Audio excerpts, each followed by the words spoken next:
Mesdames et messieurs, bon après-midi.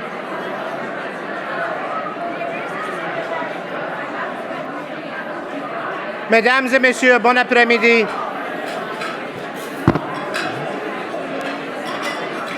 Mesdames et messieurs, bon après-midi.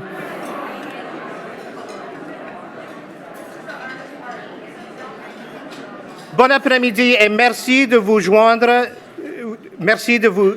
nous via Internet aujourd'hui. Please join me in welcoming our webcast viewers. My name is Awi Sinha. I am a member of the Canadian Club Toronto Board of Directors and your host today. Viewers online, thank you for joining us. We are proud of the club's track record of providing a forum for leaders from business, politics, and the community to share exciting, innovative viewpoints with us. Ambassador Blanchard, in a moment, will be a representative of all three categories and will do all things. But before I formally introduce him, let me tell you about some of our upcoming events. In 2 days, Wednesday, October 18, Ed Clark, the Ontario Premier's business advisor and former group president and CEO of TD Bank Group, will be at our podium. And on Monday, October 23, the Honourable Bill Morrow, Ontario Minister of Municipal Affairs, will speak to us about building better communities. So exciting events, and to order your tickets or to learn more about the club, please visit our website at canadianclub.org. You also can join the conversation via Twitter and Instagram by following us at CDNCLUBTO or by using that hashtag CDNCLUBTO. I would like to thank Air Canada for being our official airline of the Canadian Club Toronto. And I want to express special thanks to today's event sponsors, McCarthy Tetro, represented by Tracy Crook, and Power Corporation of Canada, represented by Paul Genet. Thank you for your generous support.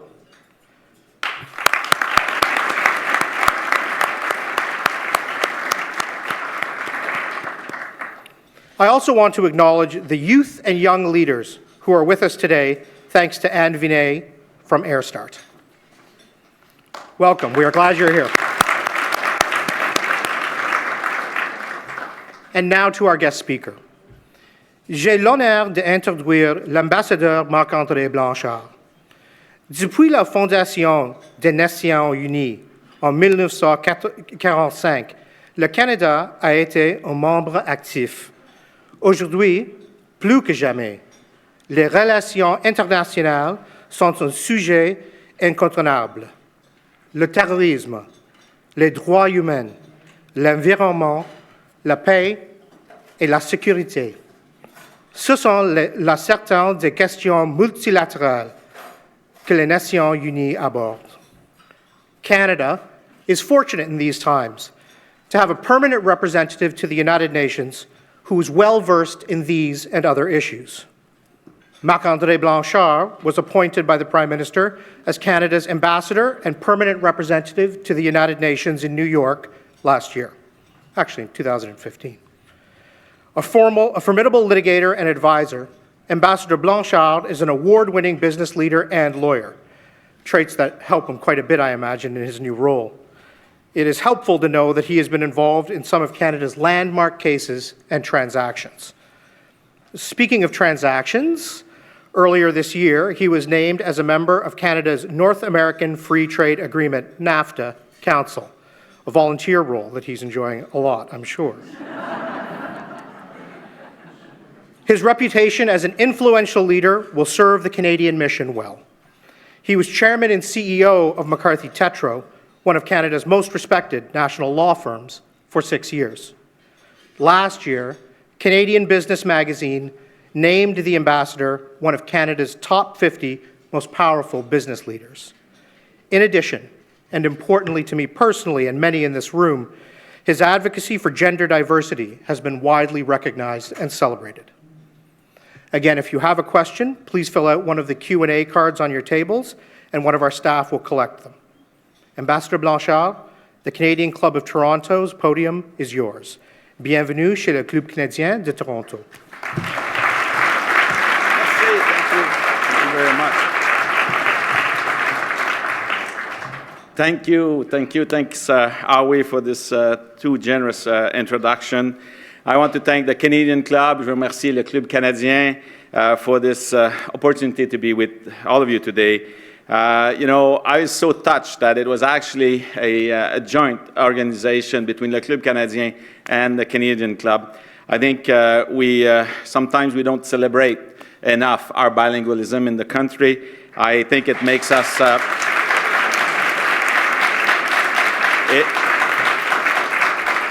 it makes us stronger and more relevant in the world, I can tell you that. I mean, and English is the now, obviously, as we all know, the common language of the world. But there are some stats for the French language because of what will happen in West Africa. French will be spoken in 2050 it is expected, by 750 million people. And some say that it could be the most spoken language in the world as a first language. So I just want to say how relevant we are in the world when we have these bilingualism, these values, and these foundations for our country on top of the rest of the diversity that our country has to offer. Je veux remercier McCarthy Tétrault et la financière Power Corporation pour leur générosité, puis saluer le rôle de ces deux institutions-là au sein de notre pays et aussi à l'étranger. I thank you very much, and to each and every one of you in the room. I know that I had this anxiety that I would be speaking to Howie and not everyone else, so some of you felt obliged to buy table. For me, I really, really thank you, and I appreciate that. And je vous remercie du fond du cœur de everyone to be there. Before I begin, let me start a very proud Canadian moment with you. Just imagine our pride when my wife, Monique, who is here, and we had to go to the UN on a Saturday night for a gala presided by Bill Clinton to declare the winner of the 2017 Holtz Prize Award, and that out of 300 competing teams from around the world, amongst the 6 finalists, 3 of them were Canadians, the University of Calgary, the University of Waterloo, and York University. The Holtz Prize is $1 million.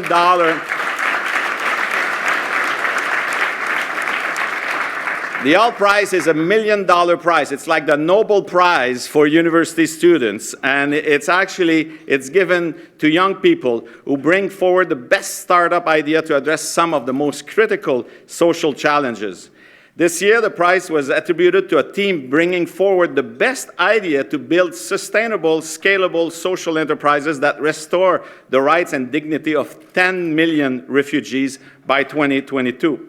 So thanks to Air Start for the sponsorship. 2 of our 3 teams are with us today. First, Team Epoch from the University of Waterloo, who created an app designed to bring together refugees and community members through the exchange of skills, talents, and services. Second, being shocked to know that up to 40% of refugees' disposable income is spent on staying connected. Team Empower from York University has proposed a stable and affordable internet access to refugees. I'm so proud to present Team Epoch and Team Empower to you. Please, team, stand up wherever you are, please.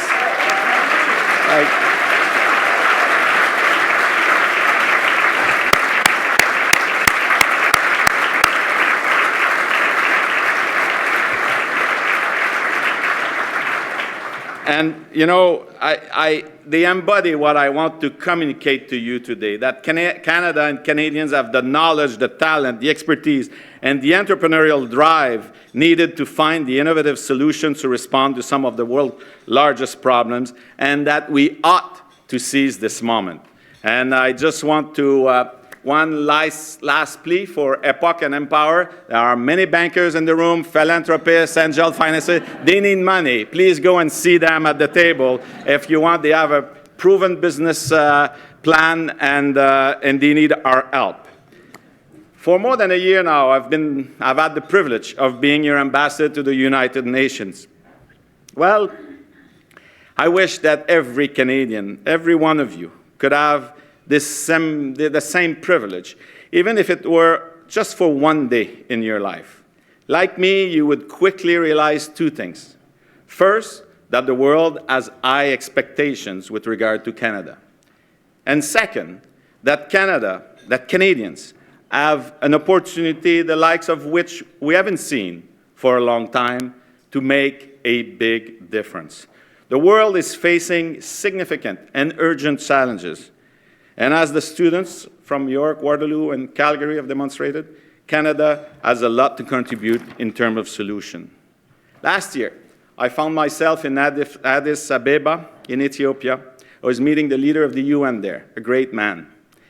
And really, when you meet someone who is truly exceptional. And Elie Menkerios, right off the bat, he's told us, we're so happy to see Canada re-engaging on the international scene. It gives us so much hope. I said to him, but why would you say that? He answered, because the world trusts Canada and Canadians. I told him, yes, but there are other countries in the world that are trusted and the world can trust. He answered, the difference with Canada is your current political leadership, your values, your diversity, your bilingualism, and your history, and because of the friends you can convene around the table, that you can rally around you, you have an ability to make things happen like very few countries in the world have.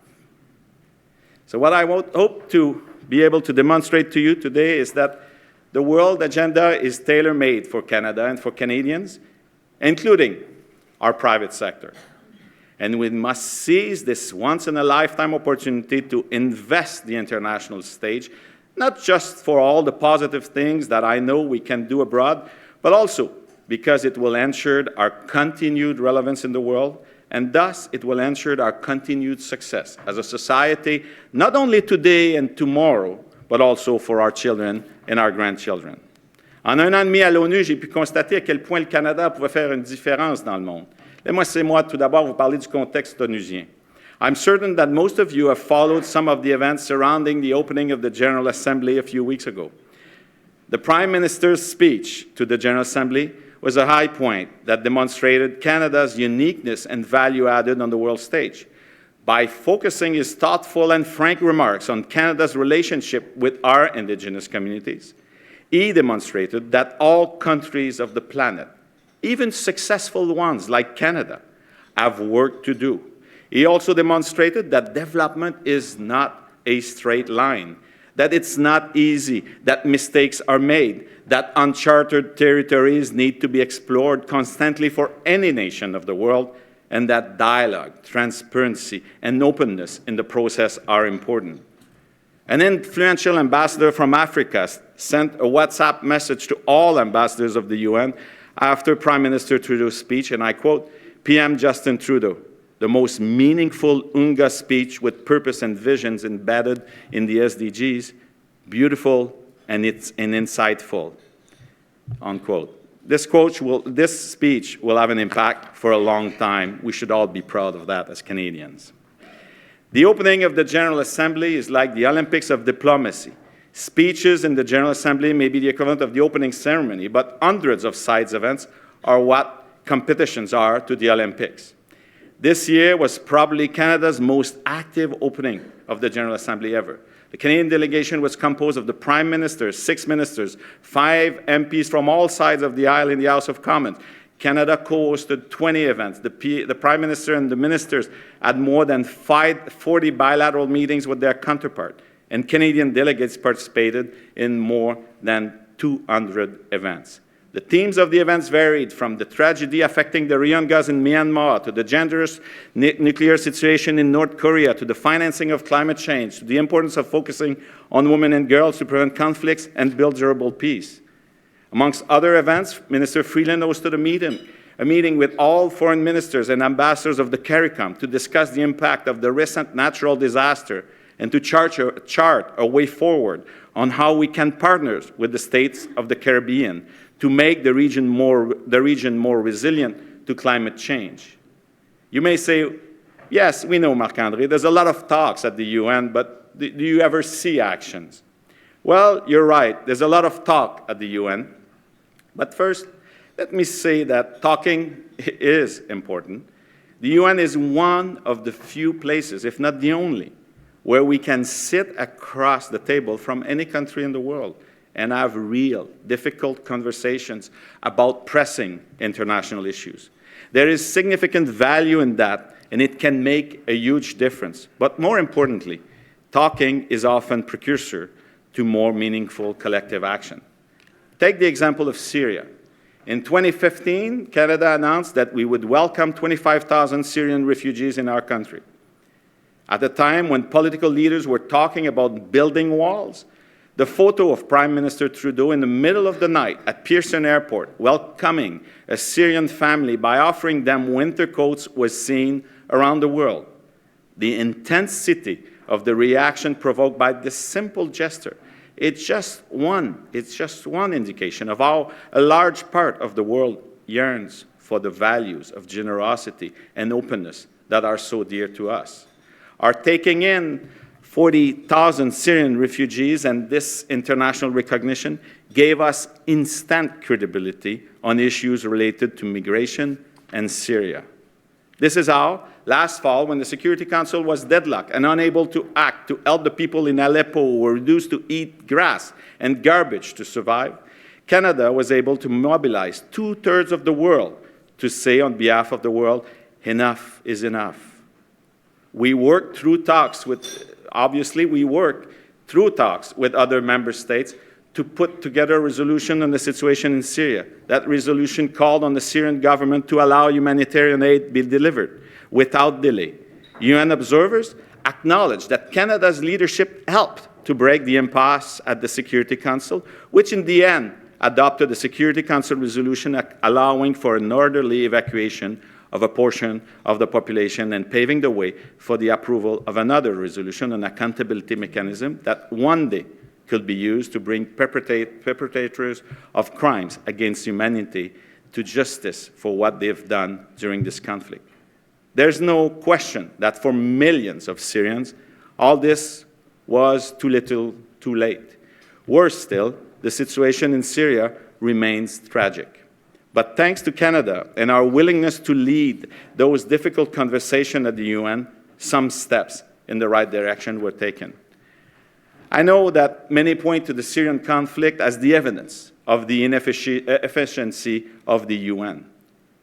When judging the UN, it's always important to bear in mind the words of Dag Hammarskjöld, the second and for many the greatest Secretary General of the UN, who said, "The UN was not created to take mankind to heaven, but to save humanity from hell." We should also remember that the UN consists of 193 member states.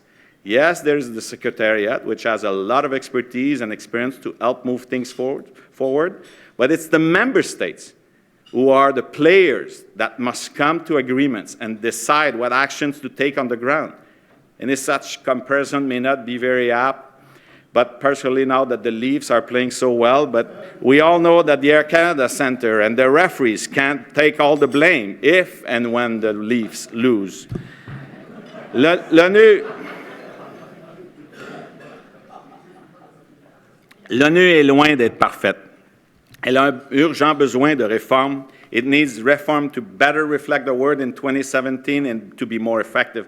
This is why on the first day of the week of the opening session of the General Assembly, together with the United States, Canada successfully convened 2/3 of the member states to support reform efforts put forward by the Secretary General. Canada is one of the strongest voices on the 3 tracks of reform identified by the Secretary General. We're talking about the reform of the development system, the reform of the peace operations, and the management reforms of the Secretariat. Par ailleurs, quand on juge l'ONU, n'oublions pas que nous mettons à l'agenda de l'ONU les pires problèmes de l'humanité. Alors, il n'est pas surprenant que ce soit la recherche de solutions à ces problèmes soit souvent si difficile. We're dealing with the worst migration crisis in history. More than 65 million people have been forced to flee their homes. Among them, more than 21 million are refugees. Half of them are under 18 years old. Nearly 5 million are from Syria, 3 million from Afghanistan. Between the 3 of them, Lebanon, Pakistan, and Turkey, have taken in more than 5 million refugees. refugees now make up more than 30% of the population of Lebanon. On average, these people stay in refugee camps for more than 10 years. Hidden behind these appalling figures is a difficult daily reality for each of these migrants, as well as an enormous pressure on their host communities. In hundreds of schools in Lebanon and Jordan, parents have agreed to send their children to school in the morning only so that refugee children can attend classes in the afternoon. Imagine for a second the social tensions that this must create. Threats to peace and security are ongoing. North Korea is now top of mind, an irrational leader willing to do anything for the survival of his regime. Terrorism is one of the greatest threats in the world today, facing every country. While there's a lot of media focus on groups like Daesh, Boko Haram, and the Taliban, we're also seeing violent extremism by groups on the far right of the political spectrum working to undermine our shared values of tolerance and diversity. Intra-communal conflict in Syria, Iraq, Yemen, and elsewhere in the Middle East have tragic consequences for millions of people in the region and beyond. The promotion and protection of human rights remains a constant struggle. Obviously, we're extremely concerned by the plight of the Rohingya and the other ethnic minorities in Myanmar. The killings and other gross violations of human rights in Rakhine State are a tragedy, no less. The situation is horrific. It is yet another reminder of how precarious the situation of human rights is around the world and how vigilant we must be. Meanwhile, in multiple forums at the UN, insidious attempts are made by some more socially conservative states to limit the space for civil society and roll back many of the social gains made in the last 20 to 30 years. On these three topics alone, Canada is contributing immensely on a daily basis. Canada is a beacon of human rights. It's a recognized leader on the rights of women and girls, the rights of minorities, the rights of Indigenous people, the rights of the LGBTQI, just to name a few. I must say sadly that just last July, on behalf of Canada, I never thought it would happen. I saw myself having the obligation to stand up together with Australia to defend the basic right of women to own property and inherit, the right against early and child marriage, and the right to sexual health and reproductive rights. I never thought that the attacks on what we consider here in Canada obvious rights would go this far. For various reasons, many in the rest of the world had conveniently chosen to look elsewhere. It just shows you how important is our vigilance. It also shows how slippery is the road ahead of us and how we must adapt our advocacy to this new multipolar world. Preaching, imposing, and threatening will not work in many cases, but partnering, supporting, sharing expertise and experiences could move mountains. This is why the Prime Minister's speech meant so much to so many. Of course, there are situations like in Iran, where the human rights are so grossly violated that strong condemnations are necessary. This is why, in a few weeks, Canada will again ask the General Assembly to condemn the human rights situation in Iran. Sur la migration, Louise Arbour, une héroïne canadienne, est maintenant la représentante spéciale du secrétaire général. Il est responsable de coordonner les efforts de 193 États membres afin qu'ils s'entendent sur un pacte international sur la migration d'ici à septembre 2018. Pendant ce temps, Lloyd Axworthy dirige un groupe d'éminentes personnes afin d'aider à répondre aux défis suite à la crise des réfugiés. On peace and security, we'll also be hosting an important UN Peacekeeping Defense Ministerial Conference in Vancouver in just a few weeks, which will review current contributions by UN members and, most importantly, secure pledges to meet the current and future UN needs of UN peacekeeping. It will also focus on the participation of women in peacekeeping operations. We know that when women are involved in peace discussions, peace is more lasting and agreements are better respected. As you know, our government has already announced a return to the peacekeeping forces of the United Nations. Canada will make a big difference here. Our equipment, our coordination abilities, our strategic deployment forces, and our expertise in training soldiers and police officers are amongst the best in the world. Our women soldiers and our policewomen can also make an important difference. Our allies, such as France, the United Kingdom, Germany, Italy, and many others, are doing their part. We must do ours. The blue helmets, a Canadian invention, are good value for Canada, for our allies, as well as the world. UN forces, currently numbering 125,000 persons, soldiers, deployed in 16 conflicts around the world, are the largest expeditionary force in the world. But their $8 billion budget represents only 0.5% of annual global military spending. Since we're talking about return on investment, I want to address an idea that we hear sometimes in Canada and frequently in the United States, that more and more resources are being used abroad when they should be deployed to fight domestic problems. This idea that we're now spending more abroad and that this deprives us of resources for taking action at home is false. Americans now spend, in proportion to their GDP, half of what they spent during the Cold War. The trend is exactly the same in Canada. This brings me to maybe the most fundamental item on the UN's agenda: development. In 2015, for the first time in history, the 193 member states agreed on a strategic plan for the planet, the Agenda 2030, consisting of 17 SDGs, or Sustainable Development Goals. These goals range from ending poverty, access to energy, building infrastructure, growing the economy to fight climate change, achieving gender equality, strengthening governance. It is a truly integrated plan of development. It is also a business plan for the planet.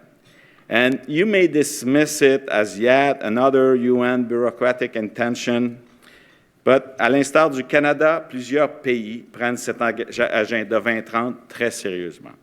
Par exemple, la Chine a construit son plus récent plan quinquennal autour des 17 objectifs de cet agenda. When I first arrived at the UN, in my first meeting with Ban Ki-moon, who was then the Secretary General, I said, you know, I'm here, what can I do to help you, Secretary General? And he said, well, you're a rare breed around here. You come from the private sector. So you should help us with the financing of this new agenda, the Agenda 2030.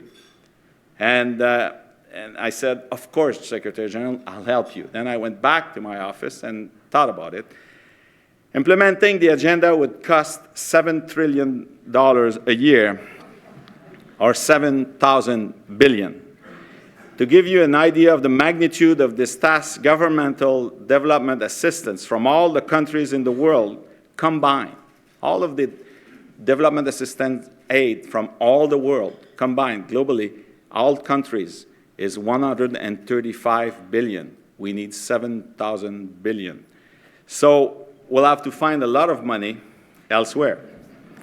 We have to convince the business world, particularly pension funds, private equity funds, and insurance funds, which together hold more than 80 trillion in assets, or 10 times more than what's needed each year to implement the agenda.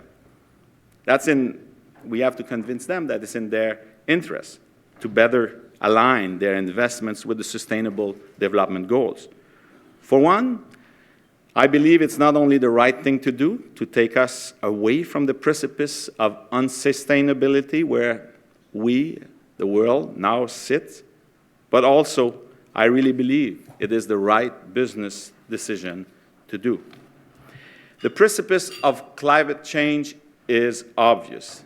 Desertification is an important source of conflicts and of migration. Some small island countries of the Pacific will disappear in the next 50 years. Take the recent series of hurricanes to have struck the U.S. While the final costs of the U.S. economy are still being tabulated, initial estimates suggest an economic hit of between 350 to 500 billion US dollars. And on the other hand, when we talk about the cost of implementing the Paris Agreement, initially we are saying it takes 100 billion to get it going. Compare it to the 600 or 500 billion that in damages that we just suffered as a result of the hurricanes in the US. L'autre grande menace à notre sécurité est l'explosion démographique des jeunes en Afrique. Dans certains pays, près de 70% de la population est âgée de moins de 30 ans. 50% de ces jeunes sont sans emploi. Et selon les recherches de la GACAN, 50% de ces sans-emploi sont prêts à tout pour survivre, incluant les activités criminelles et de terrorisme. Pour rendre les choses encore plus difficiles, le président de la Banque mondiale nous rappelle que d'ici 15-20 ans, les 2/3 des emplois existants dans les pays en voie de développement auront disparu, notamment à cause du développement de l'intelligence artificielle. Et rappelons-nous aussi que la population de l'Afrique doublera d'ici 2050. When at the UN a few weeks ago, Prime Minister Trudeau asked the leader of an African nation, "What can we do to help you?" The answer was, "Of course, we appreciate your development assistance, Prime Minister, but what we need the most is your assistance to create economic development, to create opportunities for our youth. We need investment and trade. Development of infrastructure, renewable energy, the agri-food industry, technical training, and technology, partially related to the financial sector, are all essential preconditions for this development, whether to deal with climate change or the youth bulge. Canada is amongst the world leaders in each of these fields. We therefore have a unique opportunity to support sustainable development and the development of our countries and youth while improving our own economic growth. 8 millions de réfugiés ont causé d'importants bouleversements en Europe de l'Ouest. Brexit est l'un de ceux-là. La valeur de nos investissements en Europe a été affectée négativement, pour ne considérer que cette pointe de l'iceberg. Imaginons maintenant si la vague migratoire était de 20, 40 ou 60 millions. 1 year ago, together with the ambassador from Jamaica, I created a working group to move this discussion forward at the United Nations. We're now more than 60 ambassadors in the group of friends, working together with private sector institutions to ensure that private sector investments can be better aligned with sustainable development. The lack of investments in developing markets is the product of two gaps: regulatory and informational. Regulations in OECD countries and in developing countries need to be better aligned. Some of the financial regulations imposed after the Great Recession had the impact of making it more difficult for foreign direct investments in developing countries. Working on the development of capital markets in developing countries should also be a priority. And we need to improve the flow and quality of information about the risk and the opportunities. As the Canadian ambassador, obviously, the potential role of our pension fund is top of mind. Our Canadian pension funds are world leaders on many fronts, including with their alignment with sustainable development. But I think they could do even more. They can be very effective catalysts. This is not about getting pension funds or insurance funds in the philanthropic business. This is not about taking undue risk to put the pensions of Canadians in jeopardy. It is about realizing that in some parts of the world, we tend to overestimate risk and underestimate opportunities. It is about updating the discussion about risk and fiduciary duty. When recently discussing that the Western financial institutions tend to see the world as a place of risk, a member of the staff of the Obama White House told me that the difference between China and the US in development is that China is acting like a businessman with a good bodyguard, while the US has been acting like an insurance company with an army. He gave me another telling example. He said, if you look at newspapers from Istanbul to Shanghai, Africa is on the front page of the business section. And in newspapers published west of Istanbul, all the way to Los Angeles, Africa makes the page 3 of the political section as a crisis is discussed. Canada has some great companies and investors. In order to continue to thrive, we need to bridge these gaps in order to take full advantage of the opportunities provided by investing in development.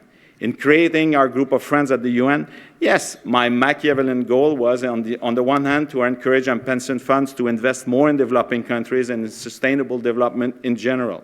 But more than that, I want to make sure that Canada, our institutions, our businesses, and our talent are at the forefront in ensuring that our planet is developed sustainably.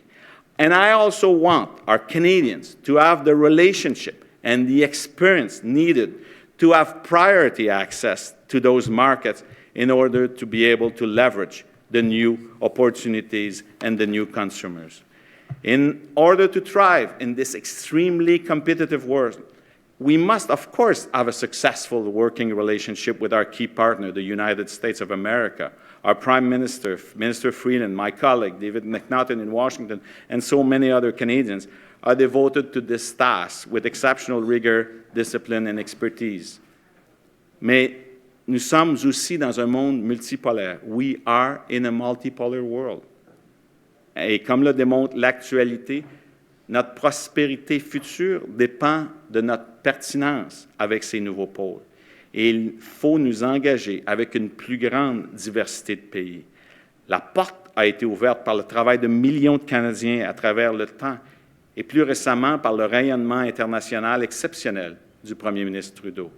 De nombreux pays du monde s'attendent maintenant à ce que le Canada vienne leur faire des propositions d'affaires et de partenariats. The door is open. La porte est ouverte. Nobody will refuse a pitch from Canada these days. Il en vient donc à chacun de nous d'aller de l'avant et de faire une différence. Nous ferons une différence en acceptant de faire des partenariats ambitieux, innovateurs et audacieux.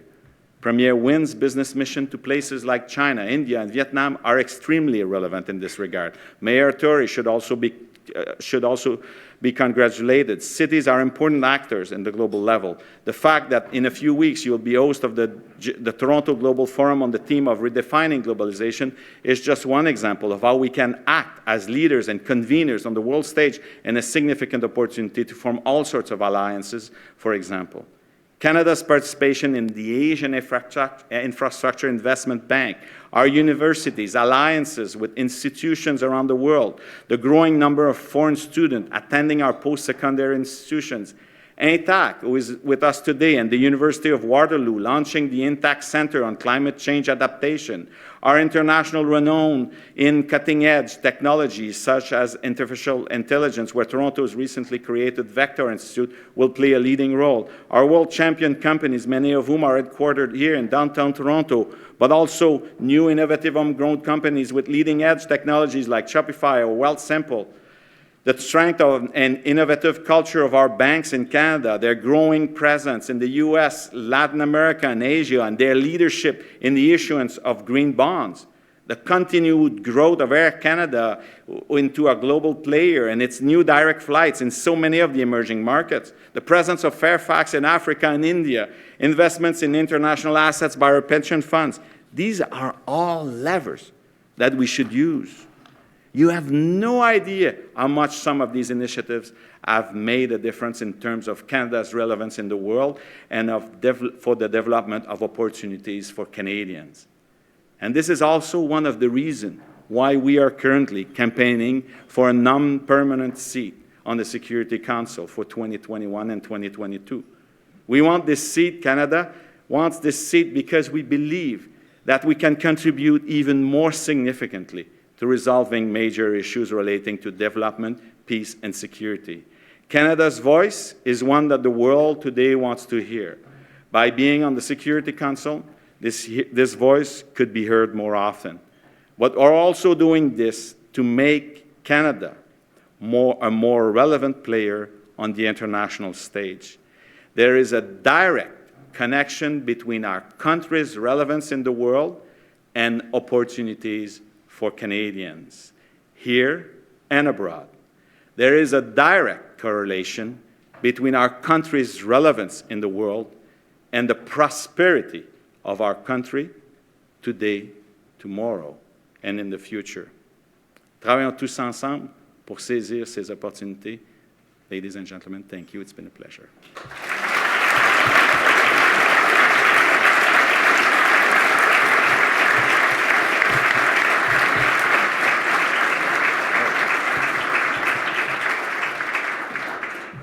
Marc-Andre, thank you so much. We have some questions. Before we get to some of the questions from the audience, and we'll try to get as many as we can, there's quite a lot of people who had some questions. 2 points resonated very deeply with me, given the many memorable points in your remarks. The first is the world trusts Canada. A simple but potent message for all of us, particularly in the private sector, to take away today and think about, because that's a real opportunity about which we can see your passion. The second is that the delicate dance of international diplomacy often happens on WhatsApp. And that's important for us to know. So the first question regarding the very important point you brought up late in your remarks, if you had to handicap it, what do you think our chances are of getting a non-permanent seat on the Security Council? I've learned, I've had another life when someone said to me, in these things, in elections, you always have to lower the expectations. These things are very highly competitive. We are competing with Norway and Ireland for 2 seats. There are 2 seats available for the Western group, and for 2 years. So we are like-minded, we're close friends, and we need to convince 2/3 of the country's member states of the UN to vote for us. The chances of Canada getting in are, I would say, that are good, but we will compete with. We need to be. It needs to be an effort by all. It's all a whole of country effort. And we will need to work till the end to actually deserve the trust of the member states of the United Nations. So I'm not trying to avoid the questions. I'm telling you it is highly competitive, and the race will be very tight. And reasons why countries get votes are not so. There are many, many reasons. Each of the 193 countries has a different reason to vote for one country or another. You will know that Norway is incredibly generous with its development assistance throughout the world. Ireland is perceived as the friend of everyone around the world. So it's going to be a competition, and we don't take anything for granted. We're going to work very hard. But one message: we should all clap for this. We should all want this as Canadians, because it's going to make us more relevant, and being relevant will make a difference for our country. And there are things we can achieve when we'll be on the Security Council, but there's also an issue about the entire relevance of our country. That is at play. Thank you. I'm going to aggregate a number of questions that we received from our guests on a very popular topic, which is our relationship with our friend and neighbor, the United States of America. And given certain recent positions from the government of the United States of America on the Paris Climate Accord, on immigration, as you mentioned, and on a variety of other issues, these positions from the United States, sont-ils une opportunité pour le Canada ou bien une source d'inquiétude? Both. It is, there's no, the relationship between Canada and the U.S., these are 2 very, very close friends. And the relationship is very, very deep. And so we do a lot of things together. And I have an excellent working relationship with my colleague, Nikki Haley, who is the ambassador for the United States of America at the UN, and she's doing a phenomenal job. Where there are there are issues where we used to be in agreement totally, and where we now have some disagreements. And so of course, it requires a different approach on some of these issues by us, and it could present some opportunities, but it presents some challenges. And you know, we've had the relationship between the U.S. and Canada has been a very complex one for many, many years. It's a very, very substantial relationship, and it's a best friends relationship. And this is presenting some challenges in some aspects and some opportunities in some others. But we have, I just want to tell you, we have a great and a very frank and open and transparent working relationship with my colleague Nikki Haley at the moment on the UN matters. Thank you. Last question. There were so many, but the last question here today. Given the increases and challenges countries are seeing on the international stage, are there any particular reforms or changes to the infrastructure of the United Nations you think we need to face those challenges? Well,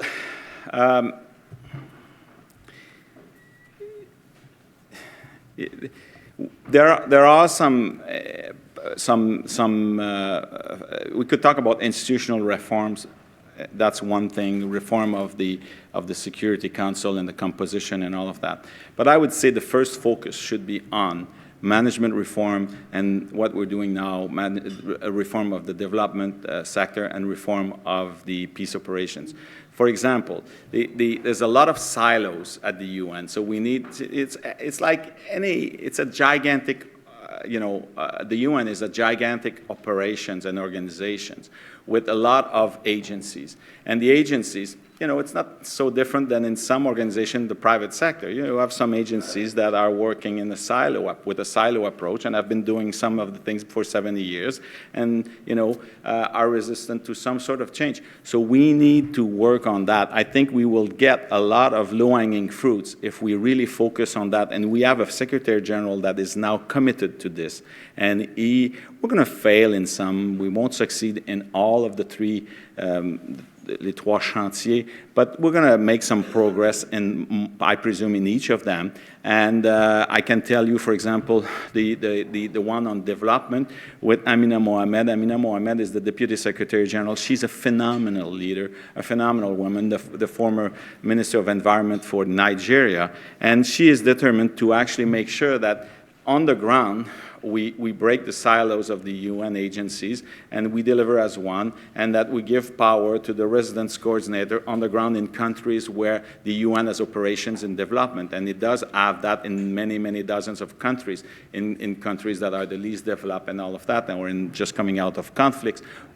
Situations like Haiti, for example, they're probably in Haiti, just to give you an idea, there are probably 25 UN agencies on the ground working there. Actually, we need to make sure that in Haiti we go from a focus that has been in recent years on security and humanitarian assistance, and now they're ready to go to the other step, which is a step focused on development, meaning economic development, the building of institutions, and the rule of law, and that sort of things. So it takes different capabilities than it took when they were just out of the earthquake tragedy that they had a few years ago. So it's all about being able to manage the resources properly, to allocate the funds where you should, and that sort of things.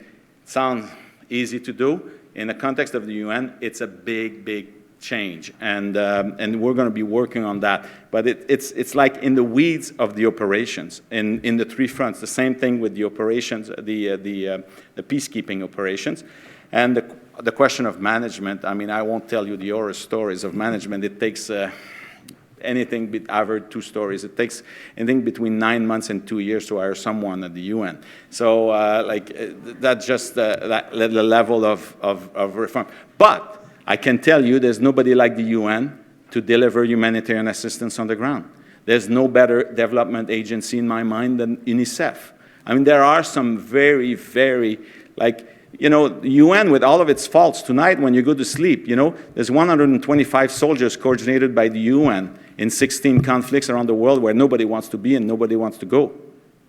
So it does things that are very, very helpful, and it does some of the things efficiently. We just need to do it, obviously, more and get better at it. And it's a question of managing change as well. Thank you, Ambassador Blanchard. Maintenant, j'aimerais inviter Monique Telmoz, la présidente du Club canadien de Toronto, pour dire merci à l'ambassadeur.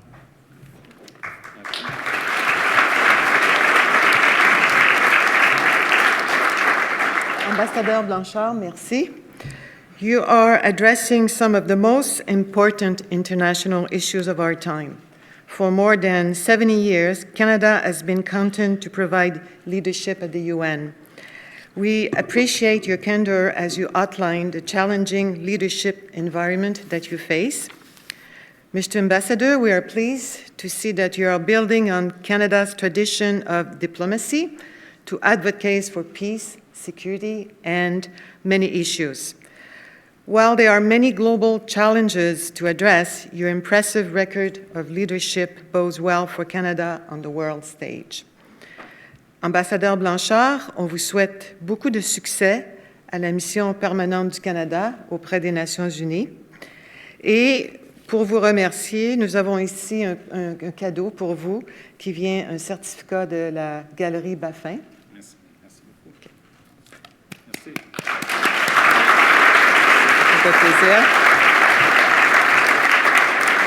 Before we conclude, I would like again to thank our sponsor, Power Corporation of Canada, McCarthy Tétrault, and AirStart. We would also like to thank MediaEvents.ca, Canada Online Event Space, and VVC for live streaming today's event. To learn more about the Canadian Club, you can visit canadianclub.org, or pour le Club canadien de Toronto, clubcanadien.ca. Thank you for joining us, and we hope to see you again. Merci beaucoup et à la prochaine.